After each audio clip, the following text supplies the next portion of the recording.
Madame, Monsieur, bonsoir, bienvenue au 19h de ce 9 septembre à la une de l'actualité. Le président de la République, Ahmed Tebboune, a présidé aujourd'hui au Palais du Peuple la cérémonie en hommage aux athlètes ayant participé aux Jeux paralympiques de Tokyo. Nous les écouterons tout à l'heure.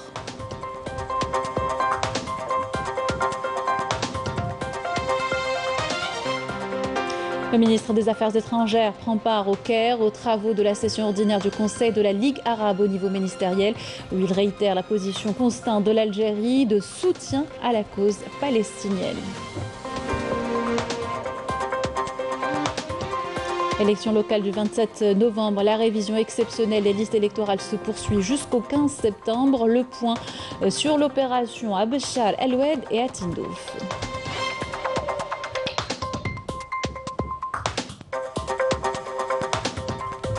Incendie de forêt, les indemnisations en cours dans plusieurs wilayas du pays. Elles concernent le cheptel bovin et ovin en premier lieu.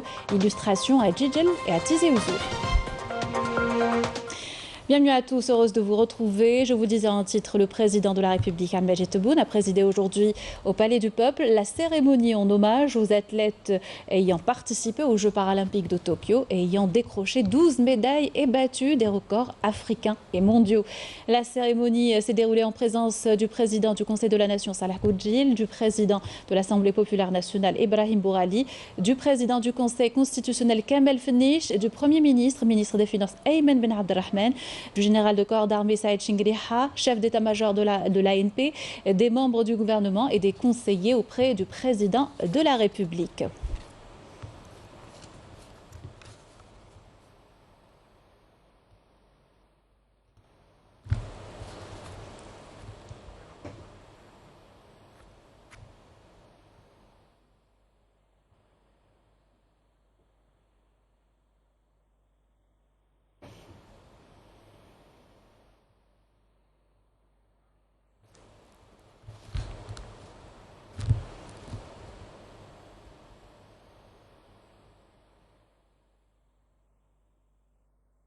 À l'occasion, le président de la République, Ahmed Tebboune, a honoré les athlètes médaillés aux Jeux paralympiques de Tokyo 2020, comme vous allez le voir sur ces images. الرياضي الأول عثماني إسكندر جميل من ولاية قسنطينة تحصل على ميداليتين، ميدالية ذهبية في اختصاص 400 متر تصنيف T13. الرياضية المتألقة الثانية جلال صافية تحصلت على ميدالية ذهبية ورقم عالمي في رمي الجلة. تتقدم الرياضية بوجعدار إسمهان من ولاية قسنطينة عن اختصاص دفع الجلة والتي تحصلت على ذهبية. تتقدم الرياضية المصارعة عبد اللاوي شيرين في اختصاص الباراجيدو من الجزائر العاصمة فئة B3 وزن أقل من 52 كيلوغرام والتي تحصلت على ميدالية ذهبية في هذه الألعاب.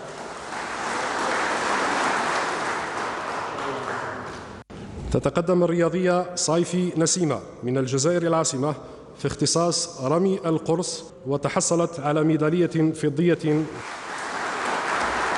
يتقدم الرياضي العداء كرعي عبد الكريم عن ولاية برج بوغريريج في اختصاص 1500 متر T38 والذي تحصل على ميدالية فضية في هذه الألعاب. الرياضي قرجنة كمال من ولاية وهران في اختصاص دفع الجلة ونال بذلك الميدالية الفضية في هذه الألعاب. تتقدم الرياضية قاسمي مونيا من ولاية باتنا والتي حصلت على ميدالية برونزية في رمي الصولجان فئة F32. هذه الميدالية برونزية يكرمها بشأنها السيد رئيس الجمهورية شهادة تقدير وعرفان.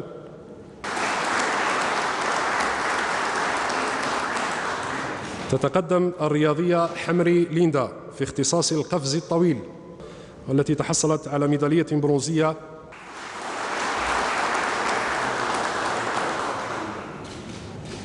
يتقدم الرياضي فرحاح وليد في اختصاص رمي الصولجان F32 والذي تحصل على ميدالية برونزية ورقم قدره 35 متر فاصل 34. يتقدم كذلك الرياضي بطير حسين في اختصاص رفع الأثقال وزن أقل من 65 كيلوغرام، والذي تحصل على ميدالية برونزية في هذه الألعاب، وتمكن من رفع 192 كيلوغرام. رياضي من ولاية معسكر.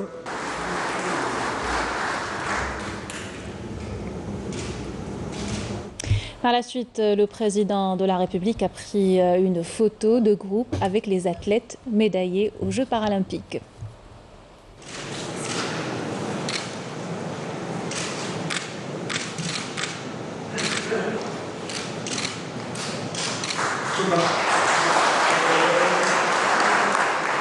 Et en marge de la cérémonie, le président de la République s'est entretenu avec les champions du pays du paralympique et leurs entraîneurs. On écoute.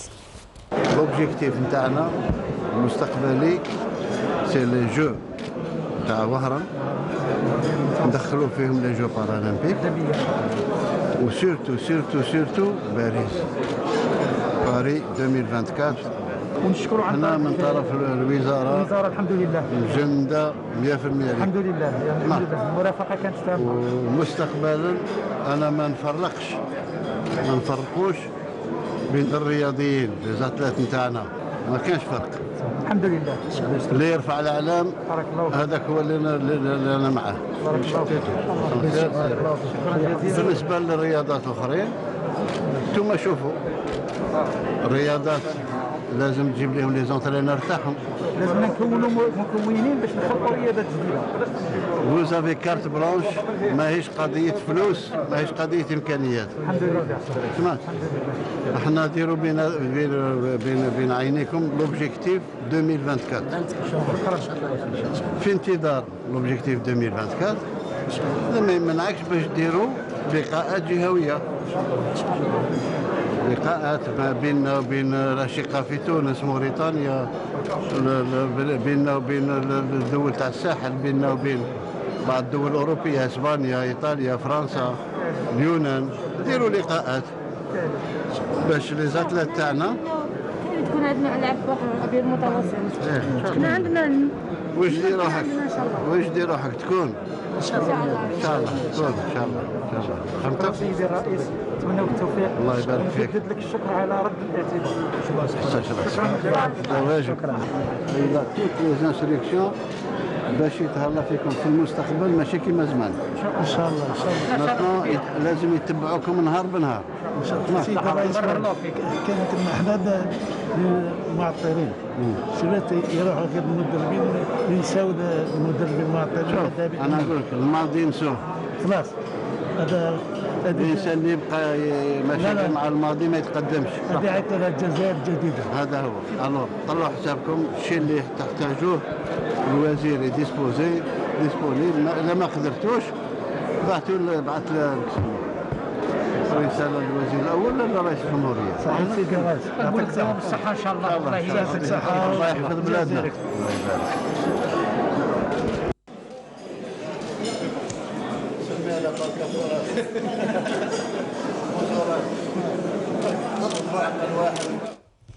De son côté, le ministre de la Jeunesse et des Sports a présenté des excuses officielles suite au mauvais traitement reçu par la délégation algérienne à son retour des Jeux paralympiques de Tokyo. Abdelzer Sebgag a affirmé que le président Ahmed Tebboune a également donné des instructions pour une prise en charge réelle et effective des préoccupations sociales des personnes à besoins spécifiques. Je vous invite à l'écouter.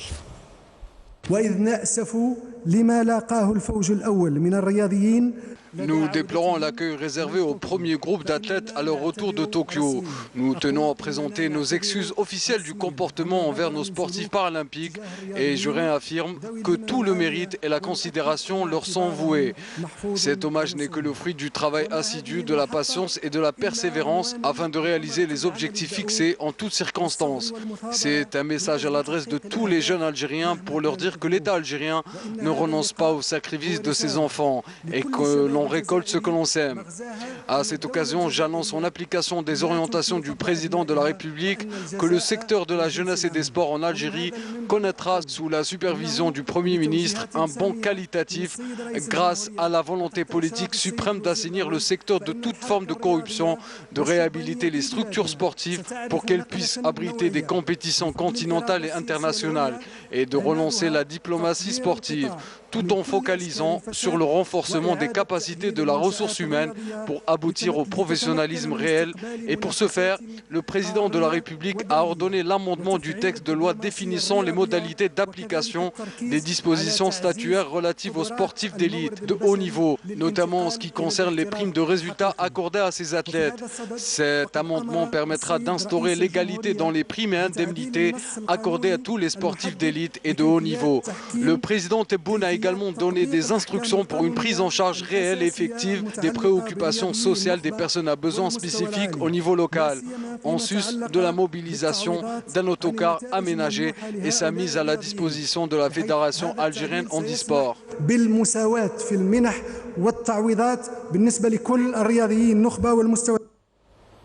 Les champions du pays aux Jeux paralympiques de Tokyo se sont exprimés face à nos caméras. Je vous invite à en écouter quelques-uns. تحية كبيرة للسيد رئيس الجمهورية على هذه المبادرة. اليوم حسينا صح باللي الدولة الجزائرية راهي تعتني بالرياضيين وبالناس اللي راهي تشرف في الجزائر وتطلع في الإعلام. مبادرة جد جيدة وشكر جزيل للسيد الرئيس. الحمد لله يا ربي، كانت مبادرة جد ممتازة كسوا علينا حنايا كسوا للرياضيين الآخرين باش يزيدوا يكون حافز ليهم باش يكونوا يزيدوا يخدموا، وهذا شرف لينا. كرمنا يعطي الصحة وكرم كاع اللي زارت له وقال لنا كيش ما يخصكم راني لنا نشكر الوزارة هذا اللي تاع ديال الله يبارك. يا هذا التكريم اللي حفزنا باش نزيدوا نواصلوا مشوار رياضي ويزيدوا نجيبوا نتائج أكثر. Bravo à nos champions et beaucoup de succès à l'avenir. Voilà pour ce volet sur la cérémonie en hommage aux champions paralympiques ayant participé aux Jeux de Tokyo. Dans l'actualité également, cette cérémonie d'installation, le général de corps d'armée Saïd Chingueriha, chef d'état-major de l'ANP, a présidé la cérémonie d'installation officielle du nouveau directeur de la communication, de l'information et de l'orientation de l'état-major de l'ANP au nom du président de la République, chef suprême des forces armées, ministre de la Défense nationale.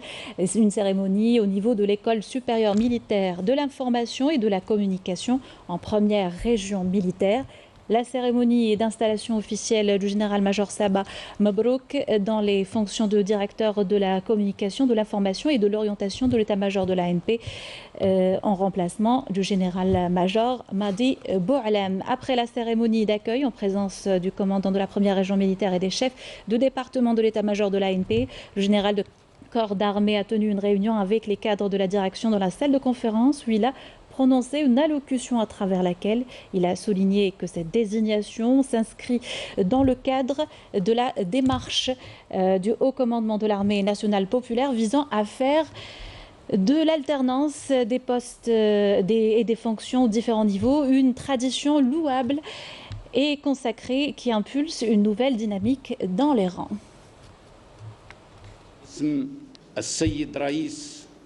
الجمهورية القائد الأعلى للقوات المسلحة وزير الدفاع الوطني ووفقا للمرسوم الرئاسي المؤرخ في 7 سبتمبر 2021 ونصب رسميا اللواء مبروك السابع مديرا للإيصال والإعلام والتوجيه لأركان الجيش الوطني الشعبي خلفا للواء بوعلام ماضي. ويأتي هذا التعيين في إطار مساعي القيادة العليا للجيش الوطني الشعبي الرامية إلى جعل سنة التداول على الوظائف والمناصب بمختلف مستوياتها سنة حميدة وتقليدا راسخا ينبعث من خلالها نفس جديد بين الصفوف وديناميكية متجددة يتجسد من خلالها طموح الأفراد ويكبر أمالهم في جعل تقديس العمل والنزاهة والإخلاص والمقدرة والوفاء للوطن المعايير الوحيدة لبلوغ أسمى المسؤوليات والمناصب، لا سيما ضمن هذه المديرية الحساسة، نظراً لأن مجال الإعلام والاتصال يعد من بين الميادين الأكثر أهمية وحيوية في وقتنا الحالي. Le général de corps d'armée a ajouté que le haut commandement, pleinement conscient de l'impératif de relever les nouveaux défis, s'attelle à la mise en place d'une stratégie d'information et de communication efficiente, inspirée des valeurs de notre glorieuse révolution de libération et guidée par notre patrimoine historique national chargé de gloire et de hauts faits. هذه التحديات الحقيقية التي ندرك اليوم في الجيش الوطني الشعبي سليل جيش التحرير الوطني تمام الإدراك حتمية رفعها، ونعمل بدعم وتوجيهات السيد رئيس الجمهورية القائد الأعلى للقوات المسلحة وزير الدفاع الوطني على تسطير استراتيجية إعلام واتصال فاعلة نابعة من قيام ثورتنا التحريرية المجيدة ومسترشدة بعمقنا التاريخي والوطني الحافل بالأمجاد والبطولات، ومتكيفة مع مقومات شخصيتنا الوطنية ومع خصوصيتنا الذاتية، وقادرة على المساهمة في بناء منظومة دفاعية وطنية متكاملة المهام منسجمة الأداء يمثل فيها الإعلام والاتصال ركنا مهما ومحوريا. Au terme de son allocution, le général de corps d'armée a donné des orientations et des instructions au cadre de la direction portant en substance sur la nécessité de la multiplication de la coordination des efforts pour faire face à toutes les campagnes de propagande hostile, quelle que soit leur nature et origine, à travers la mise en œuvre d'une communication instantanée et crédible qui expose la vérité et qui entretient des relations constructives avec les médias. C'est ainsi que l'armée nationale populaire, digne héritière de l'armée de libération nationale, demeurera le symbole des victoires, de la disponibilité de l'État prêt permanent à défendre les intérêts suprêmes de la nation.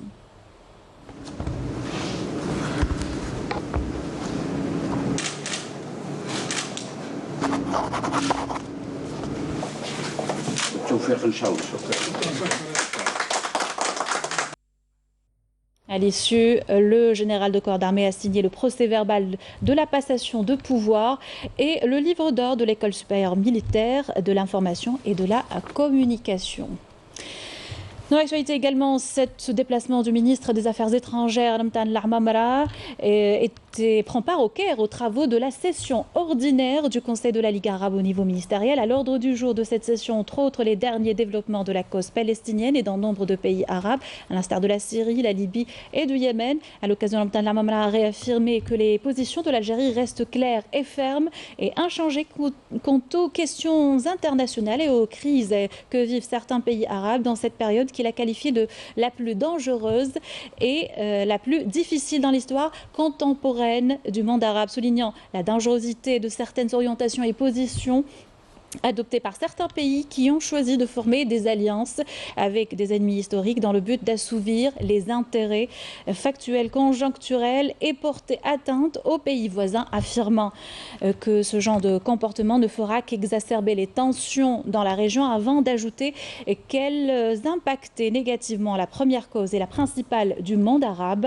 qui est la cause palestinienne, au moment où cette dernière a besoin de plus de soutien. D'autre part, le ministre des Affaires étrangère a salué le développement positif de certains processus politiques afin d'aboutir à la résolution de la crise libyenne après l'annonce du lancement du processus de réconciliation nationale, il a souligné la disponibilité de l'Algérie à poursuivre ses efforts afin d'apporter soutien aux frères libyens et leur permettre d'aboutir à la stabilité escomptée. Dans ce contexte, le ministre a rappelé les principales résolutions de la réunion ministérielle qui s'est tenue dernièrement en Algérie et a rappelé l'importance de l'implication et de la participation des pays voisins de la Libye. À l'ordre du jour également de la réunion, la lutte contre le terrorisme ainsi que les efforts visant à faire du Moyen-Orient une région exempte d'armes et de destruction massif. Et avant les travaux, plutôt le début des travaux de la réunion, le ministre des Affaires étrangères s'est entretenu avec son homologue palestinien, Riyad Al-Maliki, des développements de la question palestinienne et des points inscrits à l'ordre du jour de la réunion, a écrit Ramdan Lamamra dans un tweet sur son compte officiel. Justice, le ministre de la Justice, garde des Sceaux, Abdelrachid Tebbi, a présidé aujourd'hui les travaux de la deuxième session ordinaire 2021 du Conseil supérieur de la magistrature au siège de la Cour suprême. À l'ordre du jour du Conseil, l'ordre du jour du Conseil comprend 6 axes principaux qui entrent dans le cadre des missions constitutionnelles du Conseil, se rapportant principalement au parcours professionnel des magistrats. Pour rappel, la commission chargée de la révision de la loi organique relative à la composition du Conseil supérieur de la magistrature, ses fonctionnements et ses attributions a achevé ses travaux. La deuxième commission chargée de l'élaboration de la loi fondamentale de la magistrature achèvera, elle, prochainement ses travaux. Les 2 lois seront présentées, débattues et adoptées en Conseil du gouvernement, le Conseil des ministres et à l'Assemblée populaire nationale dans les plus brefs délais. Le but, aboutir à l'installation du Conseil supérieur de la magistrature dans sa nouvelle composante avant la fin de l'année, conformément à la Constitution. Je vous invite à écouter le ministre de la Justice, garde des Sceaux. Notre pays fait face à plusieurs défis. Notre souci majeur est de parachever l'édification des institutions de l'État, avec déjà les prochaines élections locales du 27 novembre, un scrutin qui sera un message fort à l'adresse des partisans de la division. Les magistrats s'attellent actuellement à la révision exceptionnelle des listes électorales et avec ça, l'État aura fait un important pas dans la construction des institutions, de nouvelles institutions qui répondent aux engagements du président de la République visant la poursuite du développement de notre pays et la redynamisation de notre économie. Le plan d'action du gouvernement au Parlement lundi prochain, il englobe 5 grands axes pour la poursuite des réformes engagées par le président de la République. On s'intéresse ce soir au volet social, la santé et le développement humain au cœur des engagements, nous dit Beda Amarni. Le plan d'action du gouvernement, une stratégie qui relève les défis de l'heure pour un développement durable et social à l'horizon 2030. 2 grandes lignes sont contenues dans ce projet. Dans son 3e chapitre consacré au développement humain et à la politique sociale, la santé est au cœur de ce plan, surtout dans ce contexte marqué par la pandémie de coronavirus qui a renversé les donnes et poussé à une réflexion profonde afin d'améliorer la qualité de service offert aux patients. Le Grand Sud et les hauts plateaux ont bénéficié de nombreux programmes pour faire face à différentes maladies transmissibles. المجال الاجتماعي أي السياسة الاجتماعية والصحية أكيد أنه هنالك إجراءات. Le projet du plan d'action du gouvernement dans son volet de politique sociale comporte des mesures pertinentes et efficaces pour améliorer les conditions de vie des citoyens, surtout concernant la santé, puisque l'Algérie, à l'instar des autres pays, est touchée de plein fouet par le coronavirus qui a exigé de l'État de mettre en place des mesures d'urgence pour faire face à cette pandémie, qui a eu des répercussions sur les plans politiques, économiques et sociale. D'où l'importance d'améliorer les prestations de santé à travers la mise à niveau des infrastructures sanitaires, mais aussi la sensibilisation des citoyens pour freiner la propagation de ce virus.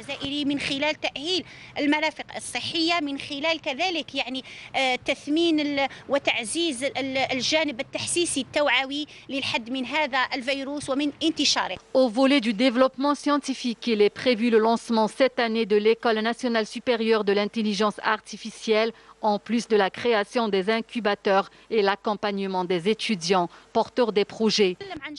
Lorsqu'on évoque le volet développement social, nous constatons qu'il y a beaucoup de mécanismes faciles à appliquer sur le terrain. La ressource humaine doit être au centre des préoccupations car elle représente le levier de tout développement local et national. Le plan d'action du gouvernement œuvrera à la prise en charge des catégories vulnérables, à protéger les personnes aux besoins spécifiques, à améliorer la vie des personnes âgées, des conditions de la famille, de la femme, de l'enfant et de l'adolescent.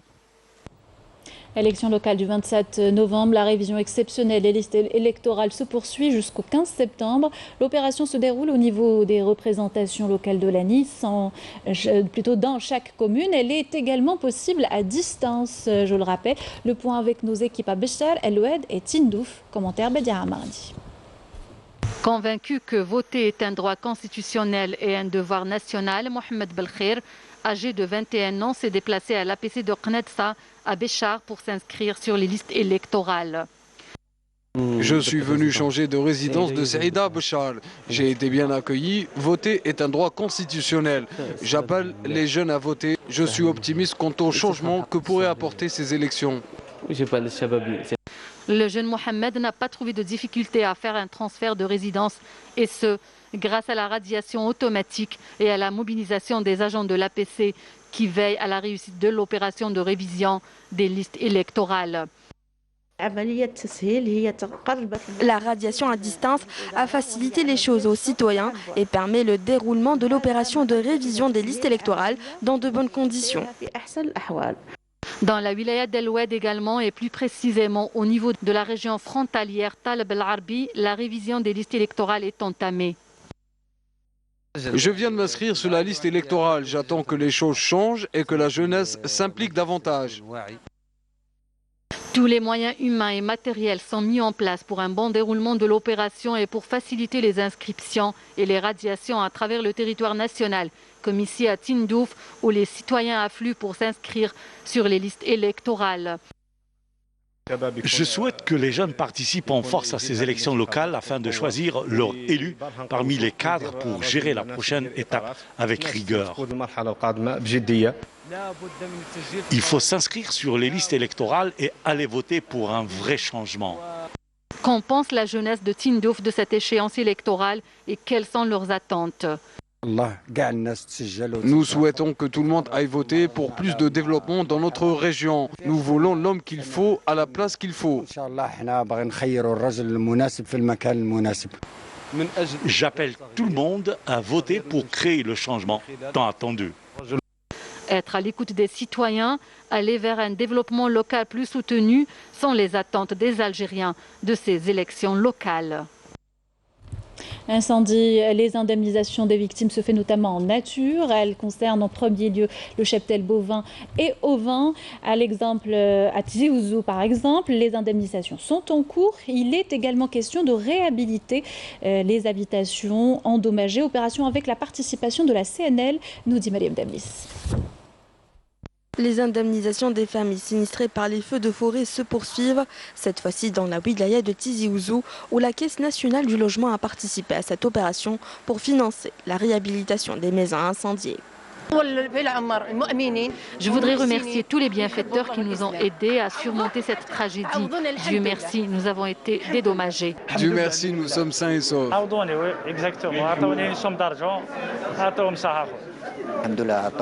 Nous avons été indemnisés pour qu'on puisse reprendre nos activités. Nous sommes soulagés. Ces aides financières s'ajoutent aux différentes mesures prises pour dédommager les victimes des incendies. Après les opérations du recensement des dégâts occasionnés par les feux de forêt, notamment dans les wilayas de Tizi Ouzou et Béjaïa, les personnes sinistrées de ces régions ont été indemnisées pour réhabiliter leurs habitations. Nous comptons seulement à Tizi Ouzou 1983 personnes à indemniser. Les efforts déployés par l'État continuent pour indemniser toutes les personnes sinistrées suite aux derniers incendies qui ont entraîné plusieurs dégâts matériels, notamment des maisons fortement endommagées, du cheptel ovin et bovin calciné et des surfaces agricoles réduites en cendres.